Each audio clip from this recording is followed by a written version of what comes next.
Ang dami talagang makikita sa TikTok na super affordable na, high quality pa. Alam mo yung tipong hindi tinipid pero swak na swak sa budget.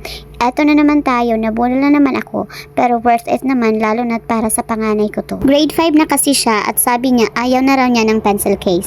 Di na daw siya bata, kaya naghahanap ako ng something more mature pero still functional. Buti na lang, nakita ko to. New Girl Large Capacity Aesthetic Pencil Bag. Unang tingin pa lang, ang ganda na. Hindi manipis, matibay ang tela at ang daming pwedeng ilagay. Ballpen, crayons, scissors, ruler, lahat kasya. Binuksan ko yung isang zipper at wow talaga ako. May extra compartment pa pala sa loob. May mga bulsa sa loob ng bulsa. Pwede mong paghiwa-hiwalayin ang crayons, ballpen, scissors, sticky notes, ang daming pwedeng ilagay.